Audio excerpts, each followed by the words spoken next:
So it's close, but no lead in the AFC South. Here with Zach, Matt, and former Texan Seth Payne from SportsRadio 610.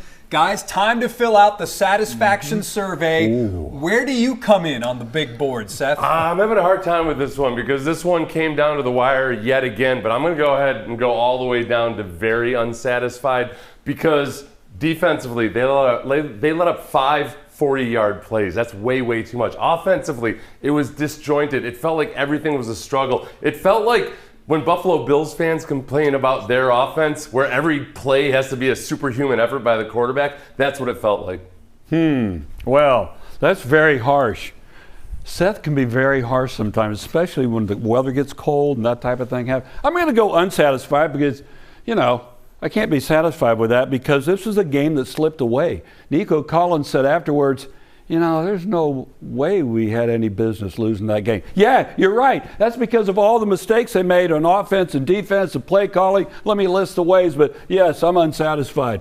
I'm going to agree with you there, Matty. I'm also going to go unsatisfied. Not going to go to very unsatisfied because these are mistakes we expect this team to make at some point.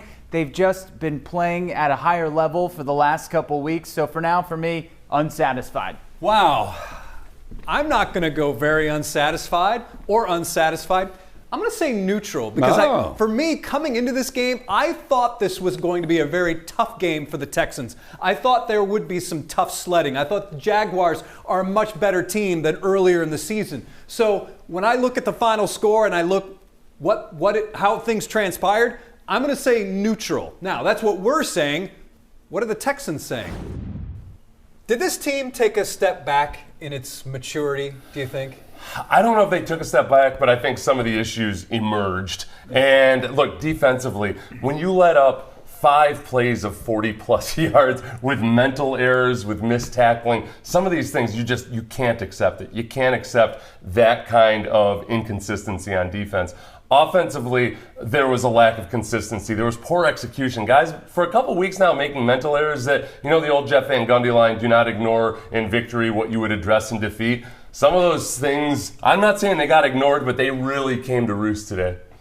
When you hold ETN to about 50 yards rushing, right? Going into that game, you're like, hey, we hold him to about 50. Hey, we're going to win this thing. But you lose the game, that hurts. That hurts. I think maturity, I'm kind of thinking these guys had Dolly Parton performed at halftime of this game, maybe they would have kind of been blown away with that and wouldn't paid attention in the second half. Maybe I thought you were going to say they'd be impressed with her maturity, like that level of maturity. But it's just, there's things that happen that shouldn't happen. Yeah. But again, we have a lot of young players. We have some rookies out there. The Texans were going for first place today, but the big picture, we got rookies out there making some rookie mistakes. And here's the good news. Here's the good news, guys. These guys know how to clean it up. You talk to C.J. Stroud, he knows how to clean it up. Will he? That's up to him. And the other players know how to clean it up. And I have confidence these guys can take care of it. I love the chemistry on this team. Did they take a step back today? Yes, I think they did. But I like this core group, and I think they'll get better. Sometimes winning is one thing, then dealing with how to win again and again and again becomes another issue. Mm-hmm. Yeah, I don't see it as them taking a step back in maturity, in progress maybe, but not in maturity. I actually think this is a step forward in maturity because this was a kind of game they were bound to have at some point, and I think the fact that they had it today, they're going to get it over with, and we've seen them be able to bounce back pretty quickly and learn quickly. But they've had a lot of these games, though. I mean, every single game, it seems like D'Amico Ryans after the game in the locker room's like, guys, you're giving me a heart attack. Yeah. I mean, every single game has come down to this. They've had 7 straight games that have come down to the final minute. That's a pretty impressive streak. So what does that tell us? Does that tell us that this is really just a 500 team? I think that, what the old Bill Parcells saying is you are what your record says you are, which is kind of a cavemanish way to think about it, but sometimes it's true. I think right now that's where they are. The reason I'm so frustrated, the reason I was very unsatisfied up on the board, is that I know that they can do better than they did today. And that's a very good Jacksonville team that they went down to the wire with, but they got very, very little pass rush. They made mental errors on defense. I know they're better than that. Offensively, look, I don't know if they have a rushing attack. These last 2 weeks when they did rush the ball well, that was versus bad rushing defenses. The Jaguars are a very legitimate rush defense, and the running backs averaged 2.9 yards per carry today. Yeah, that's one thing we need to understand. Jacksonville has some talented players. On defense, their offensive line was very good. Look, Will Anderson made a play early, and then there was no pressure on Trevor Lawrence the rest of the day. So you have what you have, and I agree with what Zach says. They are making progress, but I did think they took a step back. It's like overperformed. They've been overperforming based on their talent level. I think they were too, kind of take it for granted. We took it for granted that CJ was going to pull something out of his hat, right? He was going to win the game. Almost did. Yeah. Almost did.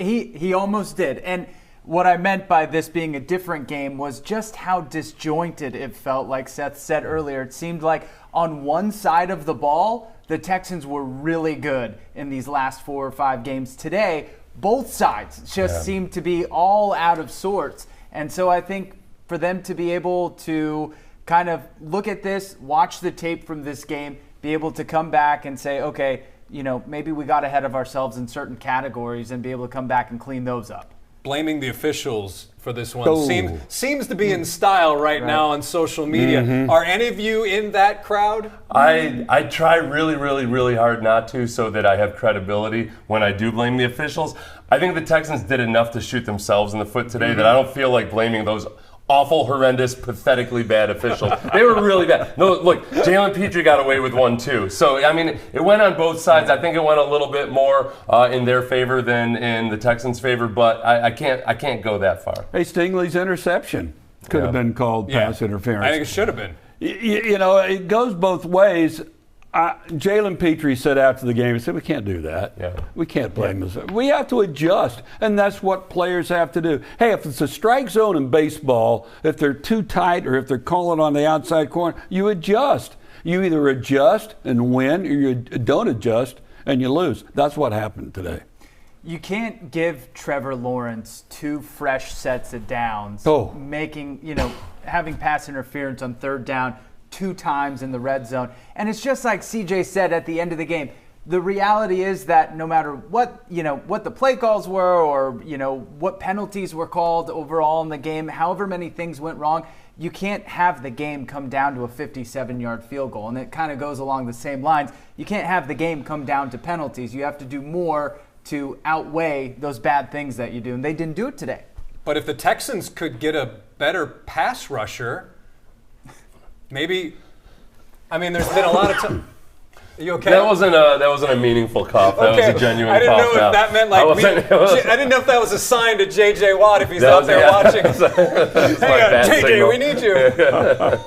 No, that's actually. You know what? I hadn't really allowed myself to think about that practically. Like, okay, what would it be like if JJ did come back? He had double-digit sacks last year. He'd be fresh. He'd be coming in, and I'm guessing coming in mostly on pass rush downs. It would be foolish to think that it wouldn't be a benefit to the team. It would be a big, big benefit to the team. I just don't know. Nobody knows what he's actually thinking right now. I think he's 100% tempted. Oh, he's tempted. Yeah. He hasn't totally squashed the whole thing. I liked what Andre said. Boy, JJ coming back, that'd be crazy. But I would like that. Yeah, it'd be a good thing. Yeah, it would be. Look at the pass rush today. They got a little bit early and then nothing. Yeah.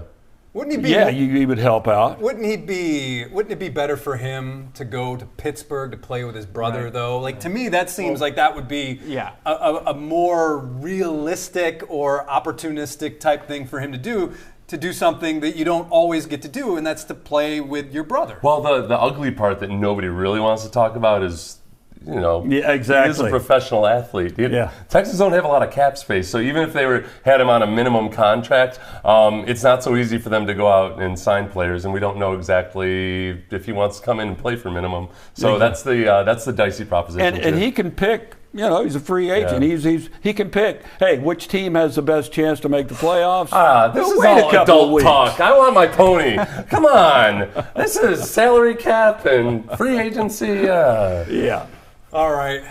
That is the story after this one as the Texans lose to the Jaguars. As always, Seth Payne from Sports Radio 610. Thanks for being on Sports Extra. My pleasure kind of tonight. Do better next week. Not you guys. You guys are great.